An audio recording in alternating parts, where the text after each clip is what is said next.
Ladies and gentlemen, welcome back to the channel and welcome back to Black Ops 6. Believe it or not, it's been 1 month since this game came out, so it's time for the 30-day review. We're going to be talking about the good, the bad, and the downright ugly in regards to Black Ops 6. Not just first impressions anymore, because the game itself's been out for a month. I put in well over 4 days of playtime, over 100 hours, played a bunch of zombies as well, jumped into Warzone and everything. Like, we've got to experience most of what Black Ops 6 has to offer over the course of this past month, and I want to lead the review off with this.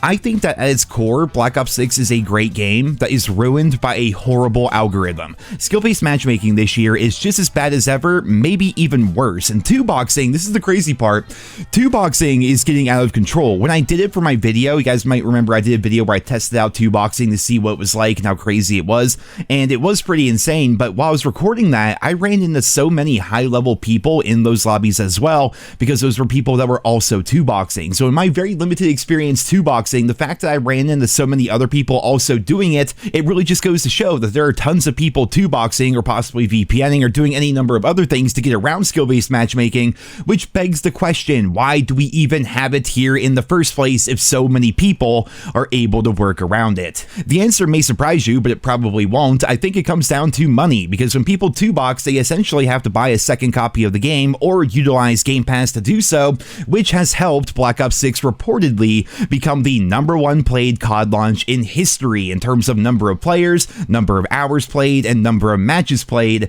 within the first 30 days. Now, it seems like we hear stuff like this every single year, but last year was the exception. Modern Warfare 3 did not have a very good launch whatsoever, so any kind of launch that Black Ops 6 was going to have was going to beat out Modern Warfare 3, but according to Activision and Treyarch, apparently this is the best launch they've ever had, including Modern Warfare 2019, which I'm still not so sure about that, because that game broke all sorts of records because of the pandemic. It was COVID, man. Everybody was at home essentially, but apparently Black Ops 6 has beaten that. I'm not sure if I trust it, but regardless, it's out there. It's what they've claimed, and Treyarch has also said that because of this, they are going to be starting an early double XP weekend this Wednesday, the day before Thanksgiving, which is also going to bring with it prop hunt, stakeout 24/7, hardcore stakeout 24/7, and for you zombies fans, double gobblegum on top of the double XP. Like I said, overall, I think Black Ops 6 is a good game, but the matchmaking really does ruin the experience for a lot of people, and that matchmaking is also hampered by the multiplayer maps. I think one of my first videos I made about Black Ops 6 was what in the world is wrong with these maps,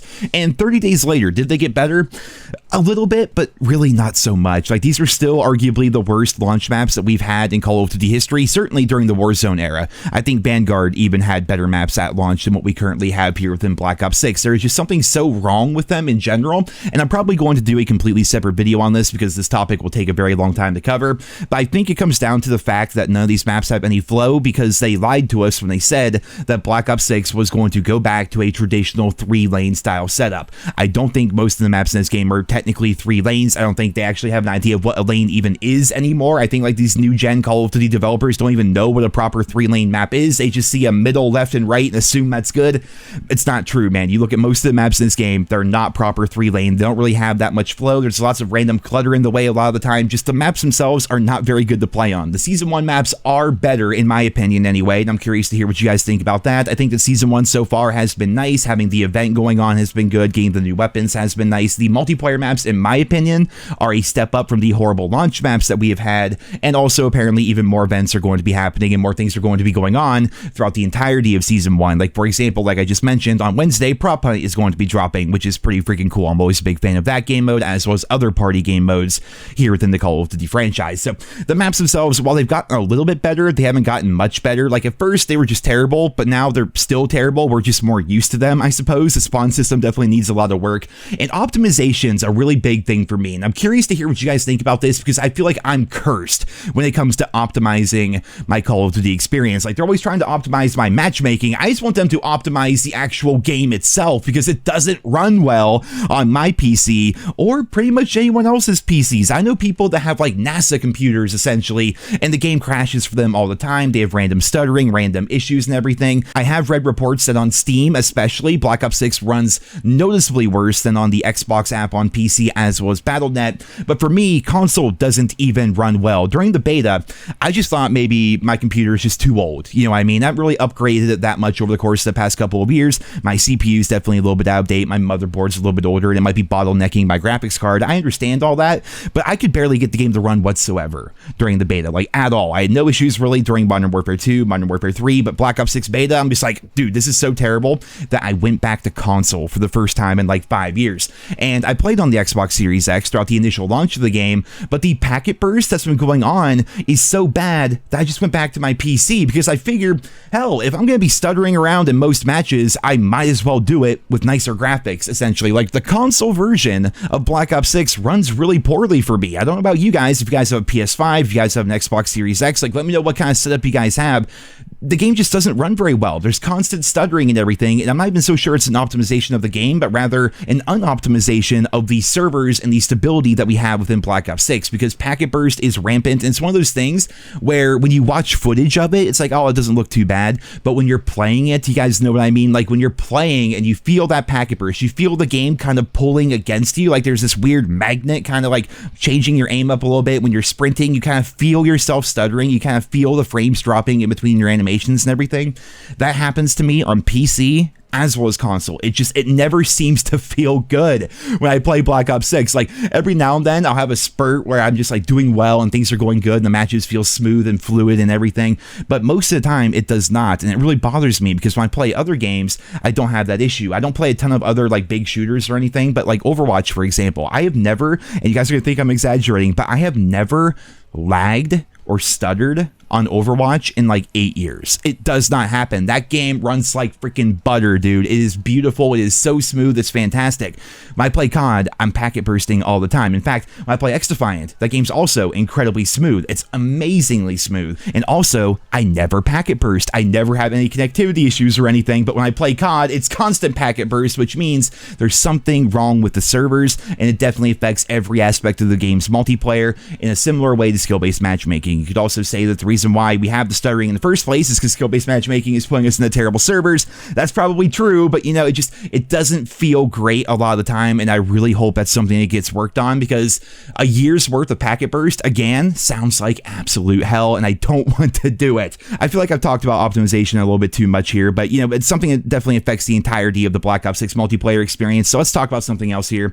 Weapon balance. I think weapon balance has been pretty good, and that was a big concern during the beta. During the beta, the weapon balance was some of the worst we'd ever seen, but that kind of happens every single beta. There's always a limited number of weapons, and as such, people figure out what the best one is, and instead of trying out new things or whatever, people just pretend that the beta is like the preseason for ranked play or something like that, so everyone was running the Jackal. The game was not very optimized or balanced whatsoever, but here in the full launch, I definitely think the balancing has been a lot better. Now, that might be because the camo grind. I think a lot of people are swapping their weapons around a ton, going for dark matter and getting their headshots and everything, and the camo grind in this year's game is good. It's mostly headshot related, and most of the challenges are relatively simple, though I would like to see the launcher challenges get reworked a bit, because one of the hardest challenges in the game and the most time-consuming parts of the entire camo grind involve you just getting lucky, trying to shoot down UAVs. If they could rework that, that would be fantastic, and that's coming from somebody who already did the grind. I hate when people try to gatekeep stuff like that, you know, like, I had to suffer, so you should suffer too.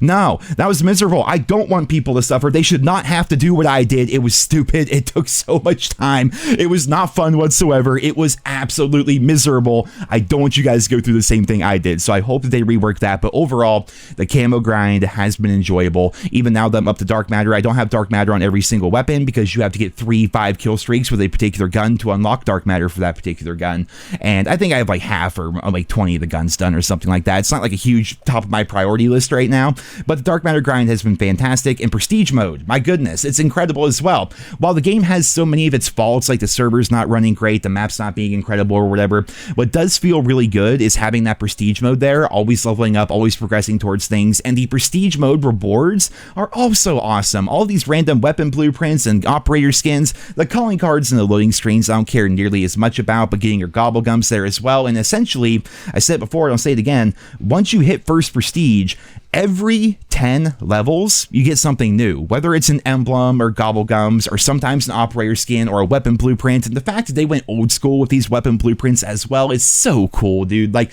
making the Model L look like the old school STG was awesome. Making the C9 look like an old school Tommy gun is awesome. Making the, oh god, I forget what gun it is, but they take one of the submachine guns and they make it look like the VMP from Black Ops 3, which of course is like a ridiculously popular gun in that game. You know, doing stuff like that is really cool, and I'm actually a bit disappointed that the Season 1 Battle Pass didn't continue that system, because it's really neat to take existing guns in the game and not even like rework them or anything, but just make them look like the old guns if you want to, while not really changing anything besides the iron sights. Like, that's really cool if you ask me. I would like to see them do more stuff like that in the future, maybe tie into zombies mode a little bit more. And zombies, I've got to say, man, zombies is the best that we have had since Cold War, possibly the best we've had since Black Ops 3, which is a 9-year-old game, by the way, if you want to feel old.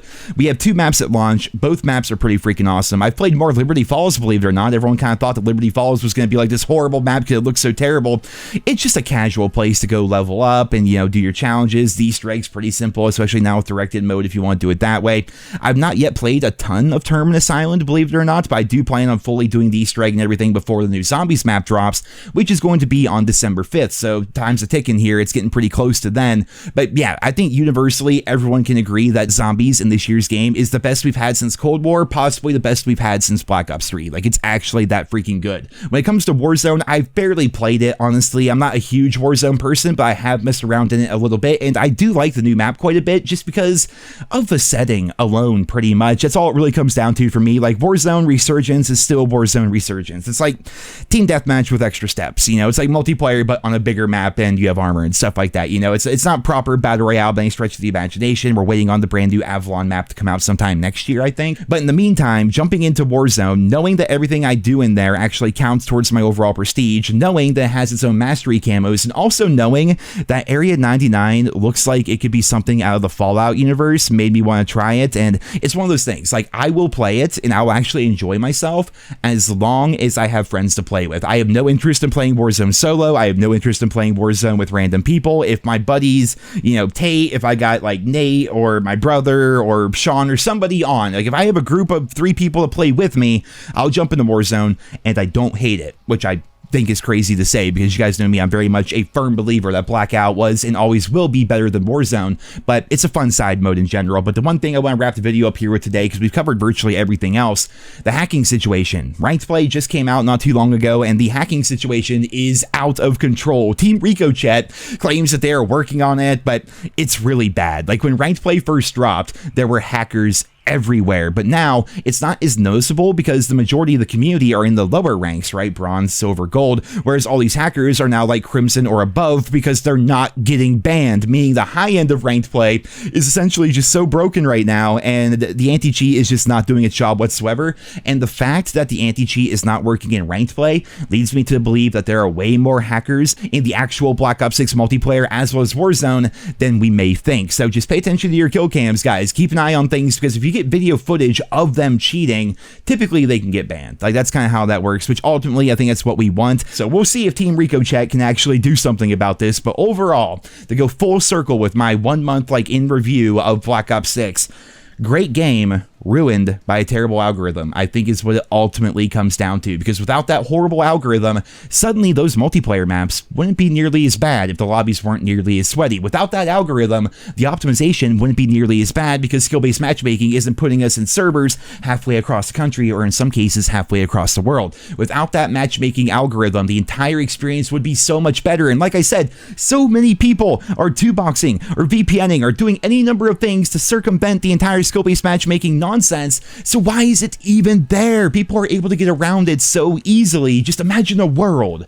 a utopia rather, where they get rid of skill-based matchmaking and Call of Duty goes back to only being about ping, only being about your connection, and just having fun again. Like, holy hell, what an experience that would be. And that's something I think we're going to be talking about every year when COD comes out, because this game franchise is so held back by protecting that lower bracket of players. But ladies and gentlemen, that is it for this review here today. I hope you guys all enjoyed it. Leave your thoughts and feedback as well as your review of Black Ops 6 down there in the comments. Thank you all so much for listening, and I hope you guys all have a wonderful day.